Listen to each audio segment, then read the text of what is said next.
Okay. Okay, welcome everyone. It is April 17th, and we are pleased to have Andy Saavedra from Atlanta, who is a career consultant and resume expert. I will let him introduce himself more thoroughly, but we have a great group, and we're looking forward to hearing from him.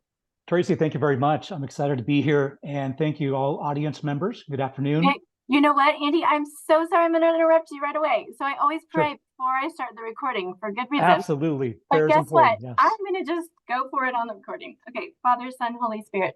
Dear Lord, thank you for this group that's joined us today. Thank you for giving us Andy and those willing to serve in a volunteer capacity through our ministry.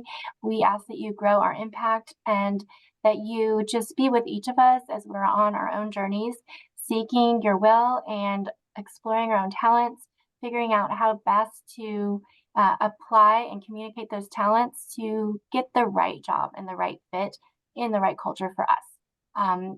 We know that that is by connecting with you daily and asking for your guidance all along the way. So we ask all of this in the name of your Son, Jesus, Father, Son, Holy Spirit. Okay, so now that's on recording. Oh, well, go ahead. Thank you, Tracy. Thanks for that prayer. Power of prayer does wonders, and it connects us as a network, not just human beings, but we know that there's a higher calling in our lives to make an impact. So thank you. I'm Andy Saavedra. Thank you, everyone, for joining. And I want to extend a thanks to, again, Tracy and All Saints Career Ministry for allowing me the opportunity to present. I'm based out of Atlanta, Georgia. And so it's great to see people from all walks of life across the country to gain a perspective on the career portfolio aspects of how they can be best primed for the job market. What I aim for this call is to bring value and also benefit. I'm not trying to upsell by any means, but provide perspectives so you can go away with key takeaways and be able to then look at your portfolio and be best optimized, again, for the employer job market. Okay. We'll go ahead and get started. Tracy, all right, to get started with the slideshow? Yeah, that sounds great. Fantastic, great. A little quick intro. I recently launched Resume Advisor. It's a service that's in parallel with what I've done for several years. And so you'll see themes up here with Resume Advisor. I'm going to go ahead and share my screen here. And we'll get started. There we go. Great, we can see it. All right. Fantastic. So today's presentation is Resume CV Essentials and Need to Knows. Okay. Why a professional career portfolio? And that's a question that a lot of us could be presented. And we want to take a step back and really think about that. How do we differentiate ourselves in front of employers and really stand out? Statistics will show that candidates are 4 times more likely to advance to the employer job interview stage with a professional resume, CV, cover letter, and LinkedIn profile. Let's take a moment to ask ourselves, what would I want to appear my best at to make a positive impression at an important gala event, right? The same applies for your career portfolio. It's about your impression, what you leave and what makes you stand out. So just like it's important to put our best suit and also dress for a gala event, it's important to have our career portfolio primed and ready so that it stands out. It's very important. Any elements that are missing, that there are gaps from the employer's perspective, will then pretty much hurt us in terms of our opportunities to explore employer interviews, applications when we come across those things, etc. Okay? So it's very important to have that. Think of that mindset on your presentation when it comes to your career portfolio. Now, there's an art and a science in resume CV. And I want to mention a quote by Albert Einstein: "Science and art tend to coalesce in aesthetics, plasticity, and form." The great Albert Einstein mentioned that. And so it's important to look at the art and science involved with your portfolio. Your personal brand, a lot of us have heard about that topic, personal brand. And it's not something that you see, for example, it's not the YouTube or TikTok presenter influencer. It's about being the best version of the professional you, seen by the eyes of employer and industry audiences. That's the art. That's the beauty of it. Placing your best foot forward as you are job seeking in the market and in front of key targeted employers. Now, that's the art. The other aspect that's so important nowadays, especially with the way the job market is changing, the needs for employers, the needs for having talent that brings more than just value to the table, it's the data-driven aspect of it too, right? It validates your credibility. So your career portfolio, your resume, your cover letters, LinkedIn profile, all those things have to have a data-driven content aspect of it. It helps increases your probabilities to be selected by employers and recruiters. That's the science aspect of it. And we're able to connect the personal brand, the art, data-driven, the science. We're able to further enhance, optimize our presentation and our portfolio. We'll go into that in a little more detail and specifics to better define those things.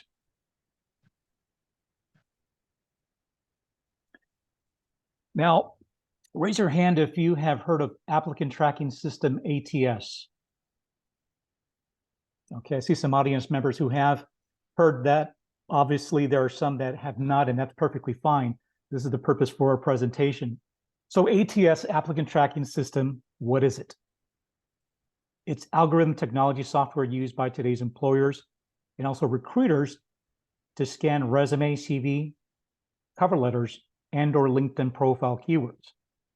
It matches basically you as an applicant for the job opportunity, job opening.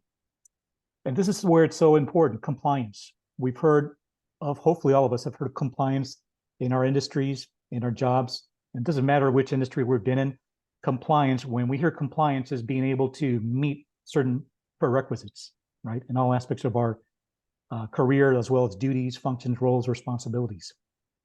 That's very important in identifying, tracking, and selecting us as candidates when we apply, and then further and next steps with the interview application process. Now, when we talk about ATS, right now we are living in a very exciting time with technology, artificial intelligence, AI. Some of us could be taken aback with how fast we're going with technology. And I would say there's not a need to be afraid. Yes, if done and applied in the wrong way, yes. But for fruitful, beneficial purposes that help educate us, help better position us for success, in this case, the job market, job search process, and then employers filling specific roles, then that's a win-win for both parties.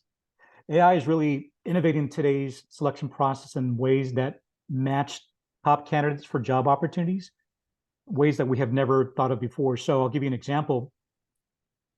Sooner or later, we'll see this as the future tells us, we may have indeed processes that will eliminate certain processes to match job applicants with the job postings by recruiters.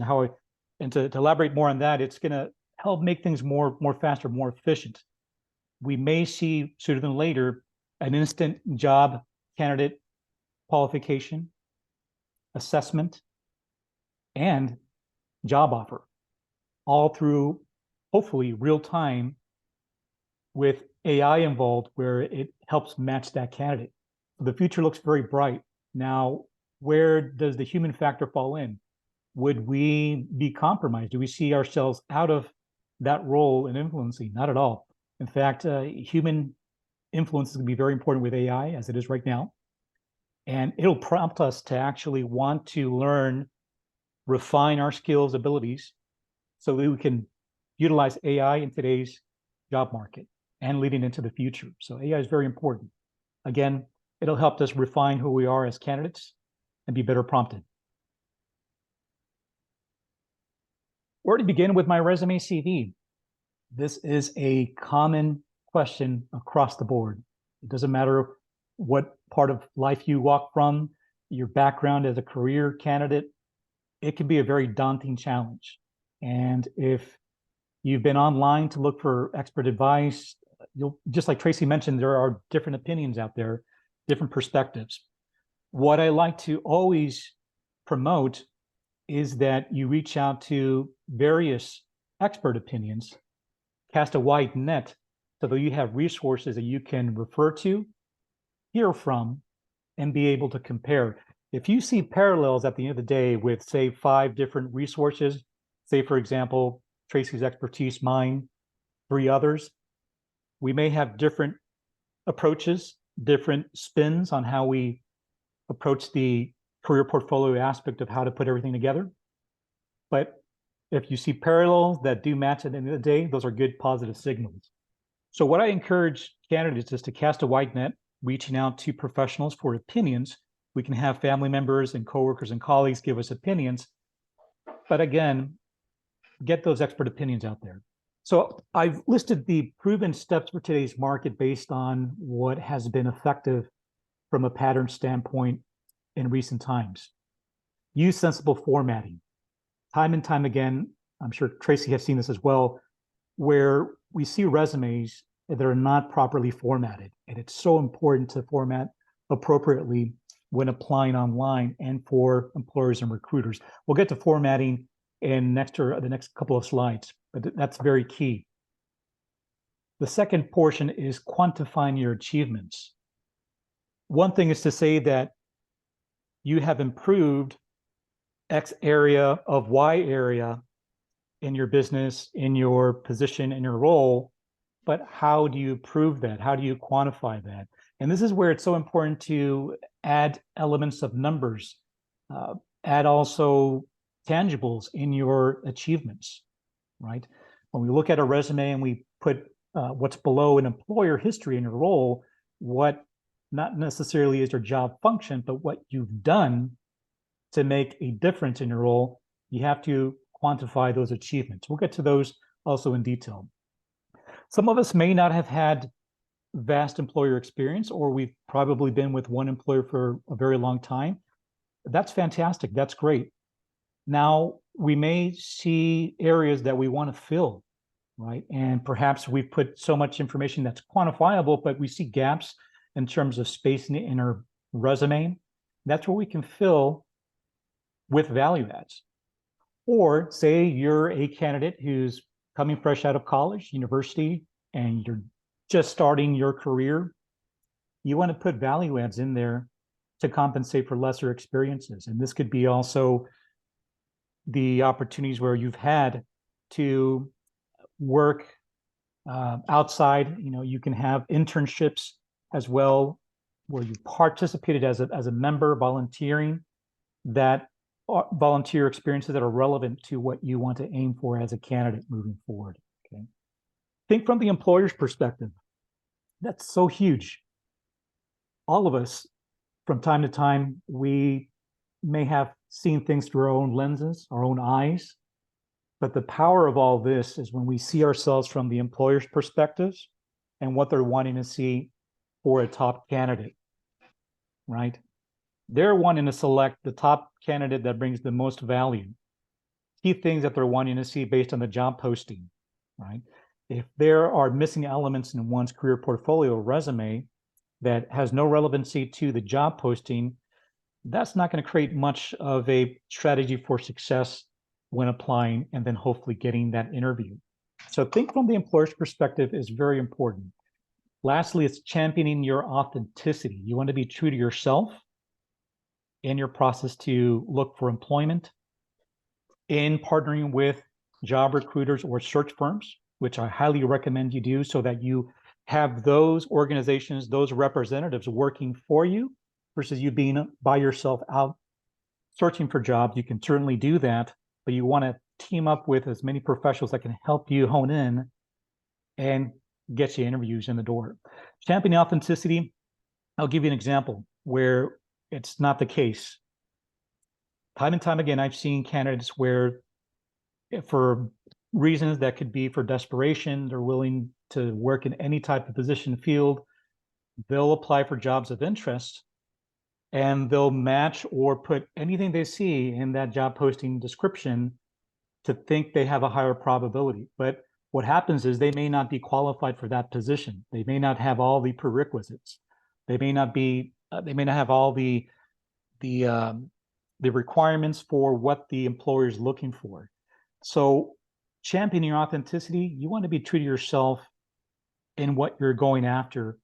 So that way you're not just applying for anything, but what you want to aim for and be challenged and grow in that role and with that employer.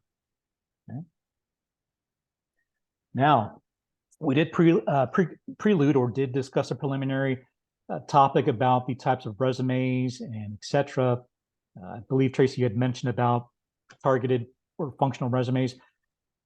The top 5 right now, and this has been for several years, but also right now, top 5 types of resumes are the following. We're looking at chronological, functional, infographic, combination, and targeted. Now, what is chronological? Chronological resumes or CVs, these are basically indicating your career history from latest experience to past experience, right? So in reverse order, if you can imagine that. And employers appreciate that. They want to see what you've done with which employer in what months or years to get a full capture of your career story. Functional. Functional is very popular with young career candidates who are just starting, or for those professionals that perhaps have had several types of functions and roles with different types of industries. And there's not really one type of profession that they've had. And so the functional resume incorporates different elements to showcase what the candidate is capable of doing versus what they've done career history-wise with an employer. It serves a purpose. We'll get to which ones are favored and which ones may not be effective depending on what you want to pursue in terms of your job search process. Infographic serves a purpose. Infographic is basically resumes where you've seen are very nice. They're graphic designed resumes that may have a picture of you. These are very popular in the industries and areas of graphic design, art, photography. May not be most appropriate for other common industries, such as finance, business, healthcare, tech, areas of that area, areas of those functions and industries. Infographic also opens the issue with the lack of adaptability or compatibility. So one could be risking, if you have an infographic resume, risking compatibility with ATS. And why is that? ATS, depending on the employer, we don't know which version of ATS they have, right? They may have a latest version that is powered by AI, or an older version of ATS, which is very sensitive and can only capture text formatting, and that's pretty much it. So with infographic, again, it serves a purpose, and it's very good. But again, I don't necessarily recommend it for the majority type of industries because it could create risk in terms of compatibility with ATS. Combination. Just to add to that, I totally agree with you. And ATS is definitely anything that's graphical, which can be something minor, can throw it off.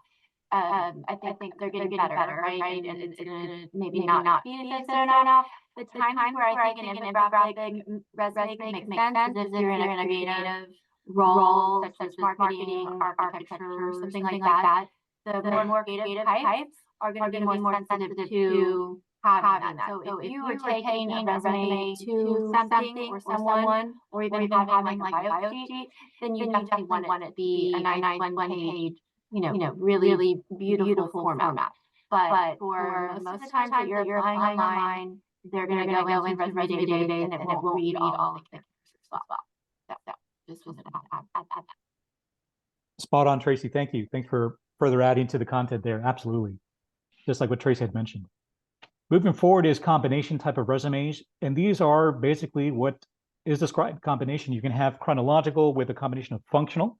Again, chronological is a history of employer work history, right, over the years, with functional that incorporates what you are able to do, your abilities, and can also be part of infographic, right? So combination is what's seen out there as well, and it serves a purpose for that. Targeted resumes. Now, this is what is very common. What Tracy and I usually see is targeted resumes, where you have a resume that is specific to a job posting that you want to apply for, and it's geared towards that. And it may not have that flexibility to be applied for another type of position, a different area of expertise, because of that resume being targeted. Now, which is favored? Again, it depends on the industry, areas of pursuit, and experience. So it really boils down to those areas based on what's favored. But a 2023 Forbes survey revealed that greater than 70% of employers prefer chronological resumes. So let's digest that for a moment. Think about that. Why is that? They want to make sure that they see what you've done career history-wise, and they can categorize you better for preparing you as a candidate to come in for an interview. And just want to see if it's worth their while, if it's worth their investment time, and for your time as well, an investment in meeting up for that interview. Okay. Essentials for your 1 to 2 page resume, CV. Now, resume pages will differ based on experience, based on how many years of work you've had, and the variety of employers you've been with. But these areas are very important and will point to a higher level of success, higher probabilities of you being successful in your job application process. Header, and this is your contact information, where it has your name, it has your professional title, not necessarily your work title, but your professional title that will tell employers what your specialty is, what you specialize in, right? It'll have also your location. Nowadays, putting your home address or address of where you're based out of is not favored. And that goes back to privacy and security for you. And as long as employers can pinpoint you on a map, for example, I'm based out of the Atlanta metropolitan area. My resume would have Atlanta metropolitan area, or Dallas, a Dallas metroplex. That would be acceptable. It also has your phone number, best number to reach you at, your email address, and also LinkedIn URL. You'd be surprised how many candidates will leave out their LinkedIn URL, which is something that I tell time and time again, make sure you don't leave that out. LinkedIn's and resumes, employers like to see correlations. They like to compare, and they want to see a person. They want to see a picture of you, who you are, and what you have in your LinkedIn profile, see recommendations, see who you've networked with, and that'll add more credibility to your impression. Areas of expertise or core competencies. These are key areas that will help maximize algorithms. And this will be also referred to as skills, commonly on resumes. Okay. Professional experience. This is your detailed career history. All that you've done, right? What value you've brought in terms of your role responsibilities with X number of employees, X number of years, months, etc. Your education, accredited degree programs, courses, anything that is relevant for that opportunity that you're applying for. And then you have your value adds. These are certifications, organizations, recognitions, technological skills. These will add value and create a better impression on your resume. Conceptual resume CV design. And here's an example of a chronological example, okay, where we have in section 1, J&S Doe, career title, metropolitan area, again, depending where you are based out of or the closest proximity of a metropolitan city, email, phone number, LinkedIn URL, okay, personal branded header. You have your summary. I see resumes that sometimes don't have this, and there are opinions out there from experts or non-experts that say there's no need for a summary. Well, from my experience and what I've seen in terms of patterns and statistics, summary is very important. Why is that? Employers invest typically 5 to 8 seconds to see if your resume merits further review. So once it passes ATS, we'll get to those phases. Once it passes ATS and it's in HR's hands, typically what's being done is they're cherry picking resumes and reviewing those, and then deciding after a couple of seconds if that resume, that candidate is worth the additional time invested to review and pass it on to the hiring manager and internal stakeholders. Okay? So that's your personal brand impression, which is very important for under your summary. Areas of expertise, again, these are keywords that are relevant to the job you're pursued and your expertise, right? What you've been exposed to and you are the specialist in. Professional experience, employer name, city, state, months, years, description, job title, and this repeats again. So look at this as if it's your latest experience, and then any prior other employer experiences would be underneath, so top to down. And lastly is your education, university, college, institution name, city, state, year earned, accredited degree, area of study. Now, for those tenured, experienced senior professionals that want to get past the stigma or the perception of being overqualified, and you don't want to date yourself, it's okay to leave out the year of when you attain that degree program, right? It's just another strategy so that way you're employable and marketable.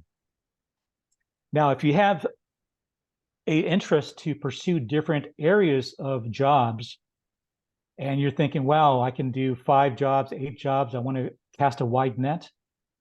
Well, you want to think about not making your process complicated. Don't spin your wheels, as they say. Keep it simple, but narrow it down to your top 3 areas of job pursuit. And that equates to 3 targeted resumes. You have a much finer tuned strategy with 3 top passions or areas of pursuit versus having a plethora, 10 different things that at the end of the day, I'm not sure you'll be content with moving forward, but 3 areas that you'll be very happy with. And one of those 3 can satisfy your needs. Okay. Now, the 3 most common selection phases that Tracy and I see are phase 1, the ATS identification, tracking, and selection. Again, ATS being the software, the system where it receives your resume, and it's algorithm technology that will see those keywords and match it to the job posting, right? If it passes or not, that's the question. If it does pass, it gets to phase 2, human resources HR review. You'll have, if it's not a HR manager, it's someone who works in that HR department dedicated to receiving resumes and reviewing them. And they'll cherry pick. This is the cherry picking process right now in phase 2. What happens next is then they will do the legwork for the hiring manager, who will receive the top candidates for review. And that hiring manager, if it's a successful company organization that really values itself and values the candidates that they're hiring, they want to get word and opinion from internal stakeholders who will influence who the hiring manager will want to interview. Okay. So statistics indicate that, again, employers invest 5 to 8 seconds to determine if your resume, career portfolio merits further review. Very important to keep that in mind, those 3 phases. We have one chance to make an impression, and that is that's the reality. One chance to make an impression. We want to make it count.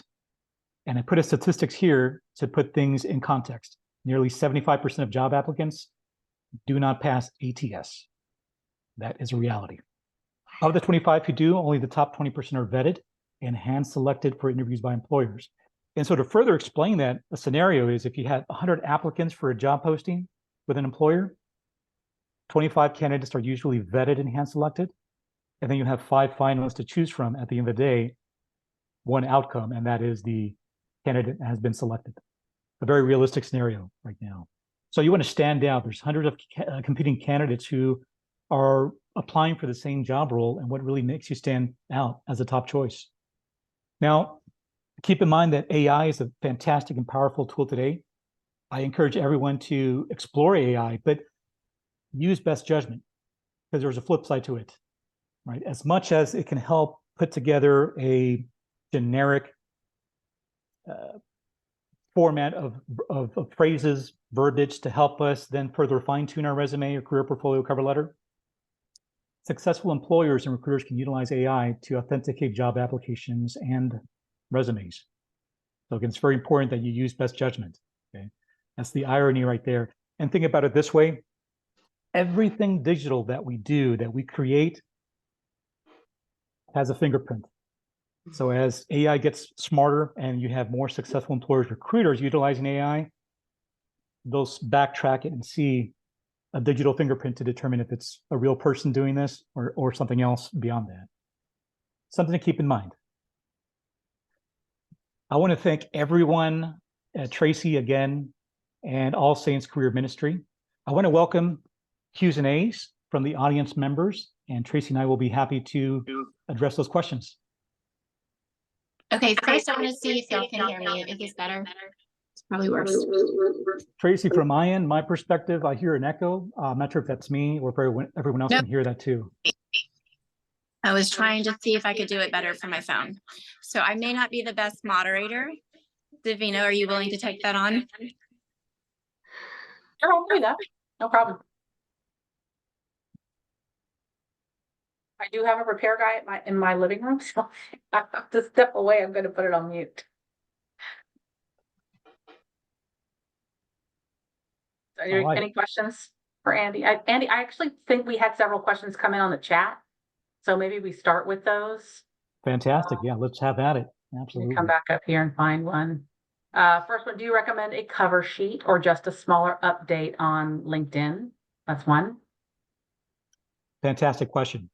There'll be experts out there that say definitely have a cover letter, others that say, yeah, you don't need that.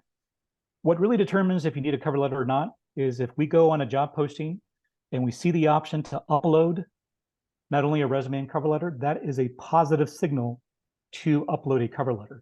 That's really telling us that the employer values that cover letter and they want to see how that candidate can best position themselves, their impression, along with their resume. Now, if you see employers who don't have a cover letter, well, I'll let, each candidate can decide for him or herself. But I believe in the power of cover letters because it adds an element of why they want to apply for that employer, why they want that position, their passions that can align with the company's mission, goals, values, and also doctrines of the companies, right? The culture as well of the company, right? They want to see that there is someone who is just excited to be part of that company and their culture. So a cover letter is a very powerful tool to convey that. But again, it really depends on the employer and the option to add that. Okay, next question was, so I've been a part of AI and RPA implementation. Do you have a recommendation of the AI platform? Yes, so this is more in the lines of tech. And with tech, I'm going to go back to my opinion, my expert advice of, correct me if I'm wrong, so this is referring to the structure of a resume format for AI industry? If that's the case, I'll say definitely go with the and that was your question. I'll let you comment.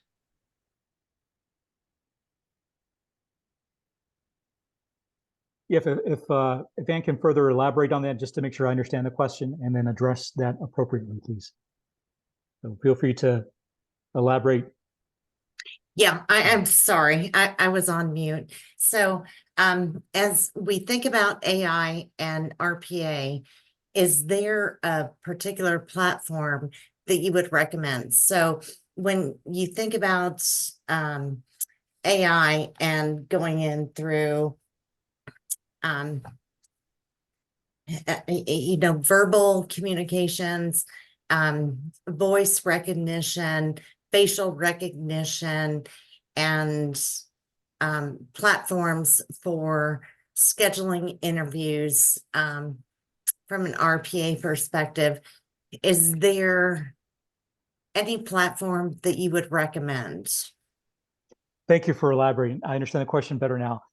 There are several different resources out there, and unfortunately, I wouldn't be able to really recommend a specific one because there are so many out there that are effective for scheduling, for formulating perhaps verbiage content for your career portfolio. Now, the one that's very common, of course, is ChatGPT. A lot of people are referring to that in terms of getting AI-powered responses and recommendations. A great tool, but I'm going to fall back on, again, the area of using best judgment. What I recommend is going online to search for the top reputable sources and their success rates in terms of how they've been able to help consumers and candidates utilize AI for their purpose of what you just mentioned. So I'm sorry, I can't really recommend any specific ones, but I'm all about doing research, due diligence, and then making sure that you find reputable sources that can provide validation to give you that sense of comfort and then assurance that you can use that source for success. Okay, that's very helpful. Do I sound terrible again? Still like in an echo? It's a I can little, hear your echo. I think we're still getting an echo. Okay, I had this like 4 times. Okay, I'll put in the chat. There's a guy named Rusty who has a lot in AI, and he's posted particularly about this. So I will share that in the chat. I don't know about you all, but I can't hear her. It's echoing. that's quite all right. What I'll do is just take the baton. I think what she was trying to articulate was that Davina has to step away for a second. So I'll just sort of take it for the Q&A from here respectfully. So the next question, Kelly, looks like your question was answered by Tracy. So that's great. Anne brought up another great question. If a person is overqualified, what is the best message to the employer? I know you were sort of talking about that, Andy. If you go in more detail, that'd be great. Great question. Thank you, by the way. That is a common thing, is how do they put their best foot forward and then make a positive impression? One of the successful ways that I've heard my candidates, my clients before, present themselves for employers is if they see themselves as overqualified, utilize their experience, their success stories, what they've done career history-wise with past employers, accolades and awards. What things have they've done to make a difference in their career history? And why is that? They can differentiate themselves from, say, a novice or a young professional who has not gained traction or has not achieved milestones and have not really yet created a positive impact for an organization. Also, express how flexible you as a candidate, a senior professional, will be, right? That you're willing to receive feedback, contribute to ideas, to further foster, develop, and grow whatever the mission statement is for that organization. So there's a lot of great things working for senior professionals that will bring value. If you put that mental way of thinking, the mind cap of my years of experience, what I've done, the contributions, I can transfer over that to this company who is looking for all types of candidates, and I can make myself stand out and present a value add. So that's very important, is to position yourselves. Now, on a career portfolio, your resume, based on my line of work and my success rate with candidates, I recommend putting no more than a 20-year history, 15, 20-year history, so that you're trying to minimize outdating yourself. And then any prior key positions with employers, so these could be important roles. These can be mid to senior roles to executive roles. They can be condensed with employer name, job function, and any other phrase that will help create value without putting years of experience or timeframes on there. Hopefully I helped touch on that for that question. Yeah, and Andy, so if somebody is pretty senior, do you recommend, I mean, this is a question for you, do you recommend you scale down the resume and It make depends. it not so explosive? Yeah, it depends. So give me an example. What would you have right now in terms of the number of pages for a resume? What would be the number of resumes, pages that just I comes have a across to you right page and a now? half. Page and a half. Yeah, and So- you know, I worked for, PricewaterhouseCoopers and 3 times. I was called a boomerang because I kept going back.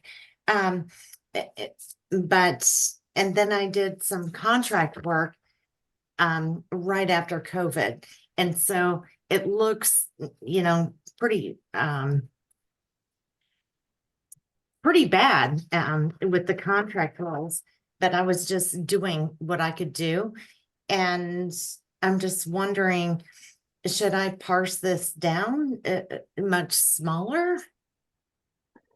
2 pages is adequate for someone like your profile, because you don't want to neglect and leave out areas of history and contributions that you've done. Now, ATS, think about it from a data-driven standpoint. The more relevant content you have on your resume, the better probabilities that's going to have, right? The meter is going to go towards that area of success for passing ATS. So it boils down to your content and also what you're applying for.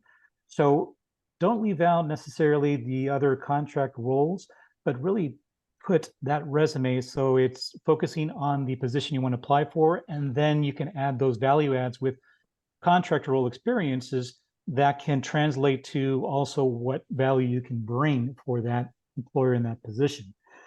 A key area right there is going to be your areas of expertise, or what we commonly see in skills, usually after your summary of your resume from top to down. And those key words, which are for algorithm criteria, will be very important. So if you focus on those keywords that you know will be relevant to a specific job posting, that will help better and strengthen your resume. Okay. Now, yeah, it's kind of hard to kind of gauge, because if with such a vast and diverse history, and it really will boil down to what specific job you apply for, with whom, and what you'll be doing in that role. So do you recommend that you update the resume for each position that you apply for?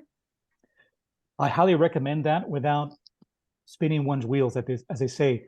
So a lot of candidates, like similar to your profile, may have different, like say 5, 6, 7 types of job areas of pursuit. Narrow it down to your top 3 that you can honestly visualize and see yourself working in, which will meet your salary expectations, will meet your satisfaction in terms of the role you'll be in, and that you utilize your experience and your capabilities in that role, right? If you focus on your top 3, you'll have a more narrowed and more defined strategy, and you're not creating additional stress in terms of, wow, I need to come up with all these variety of resumes, but I have 3 that I can go with because I'm going to focus on 3 areas of pursuit. So I was going to ask you, Andy, I've got 25 years of experience. Should I stop it at 20 years of experience, 15? 25 years of experience. Again, it all depends. 20 is usually good. And then we can do, prior to those 20 years of experience, condense it, where you're not necessarily putting all your career history in detail, but your company employer that you worked with, your position or role you had, and then anything that ties into that without putting dates necessarily, as a, again, condensed section underneath career history. So I'd be happy to extend a resume design sample for you offline.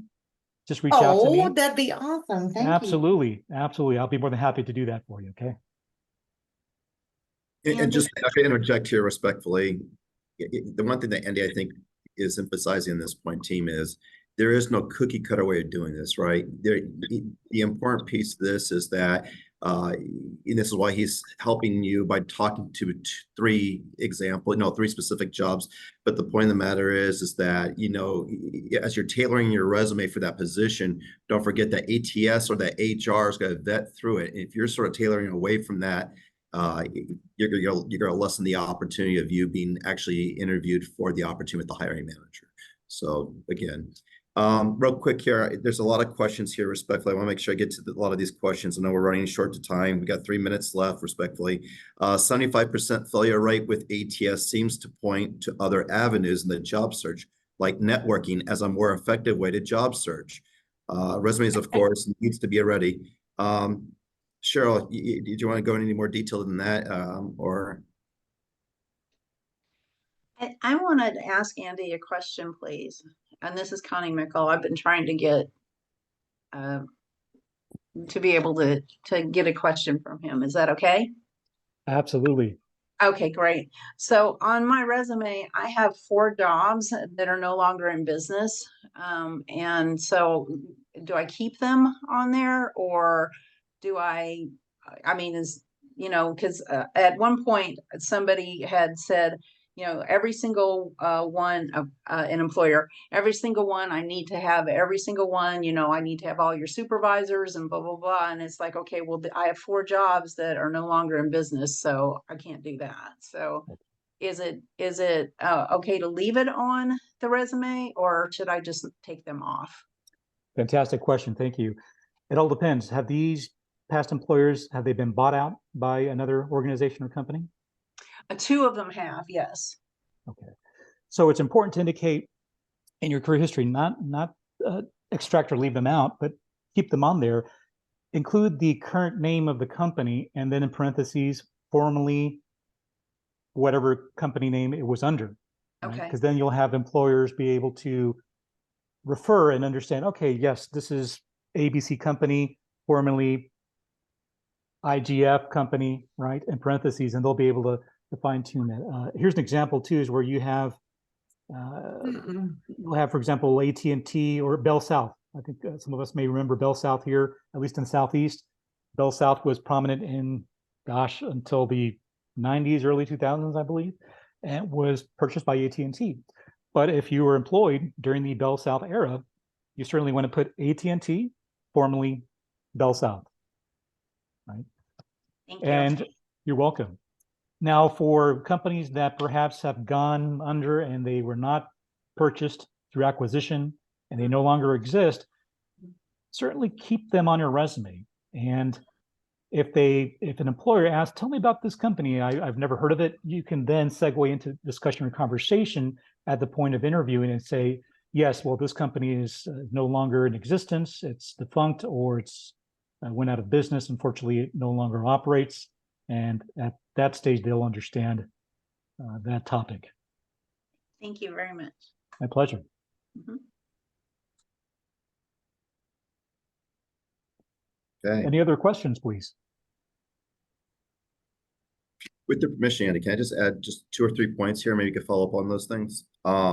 First, just so everyone knows, to look at your resume as a real estate, how I tell people, you only have so much room, right? And to Andy's earlier point, a lot of times I find on resumes, there's a lot of blank space, a lot of white space. So they put like a couple of key points and they leave a lot of white space open. To Andy's earlier point, I encourage everyone to go ahead and sort of fill in that space, especially with relevant information. I know that Andy talked a little bit about the quantify your resume. That's great, but also have other results factors behind it, things that you can speak to the interview. If you fluff it and they say, hey, I see your resume, X, you don't, the problem is if you can't speak to it, your integrity is in question at that point, right? The second thing is contact info. Andy mentioned the point of contact info. The one thing I've had issues with when I interview folks and I want to hire them, their information is not up to date. They've used an old resume and they don't confirm that their phone number or their email address is up to date. So that's one piece of the puzzle there. The second piece is some people use the same emails for everything. If I could put a recommendation out there, open a separate email account just for your job hunting. That way, that particular email is geared towards interview opportunities or your resumes or whatever. A lot of people come back to me and say, I missed the opportunity. I didn't see the email of X because it went to my spam or because of the fact it was between my other emails, right? So again, maybe have 2 separate emails as a recommendation. And then the other piece that is, I know that Andy highlighted the point of summary. The only thing I encourage as a leader is please do not have it any more than 3 or 4 sentences. A lot of times when people put paragraphs about that long, that takes up most of your resume without the experiences underneath, that also gives the hiring manager some concern respectfully, right? Now, if there's some factual information that you need to highlight to set your resume from others, makes total sense. But if you're just putting fluff respectfully in there, it's got to go against you respectfully. So, Andy, do you have anything more on that, sir? Matthew, you hit it spot on. Thank you very much for being able to highlight those issues or those matters that would help really define success or not for a candidate. And that's very important. Thank you. The email thing, the concern, I have also seen that before, where also you have candidates that will forget to update their resume, the file name of it. So they may have, say, a resume that is geared for accounting, and then another job posting that is for a finance role. And they'll forget to retitle the name of that archive or that document, send it to the employer that is not appropriate for that document, and that can certainly risk their opportunity. So that's another area that I've seen in terms of discrepancies and things for candidates to keep in mind of. And yes, the fluff portion for the summary, it's very important not to add fluff. Fluff is not good. Fluff can No. sound very comfortable, and fluff can be part of our pillows at the end of the night, right? Pillows in bed, and et cetera. But fluff is not good. It's just basically, and pardon the language, BS in front of the employer audience, right? And we don't want that. We want to be authentic to ourselves. So really that summary section is very key to give employers a snapshot of who you are, what you've done, the value that you do a number or a area of this to equate to the outcome of this with, say, Fortune 500 companies, tech companies, with startups, with nonprofits, et cetera. So, and that will then segue to your areas of expertise. So again, it's a snapshot of who you are, zero fluff, to Matthew's point.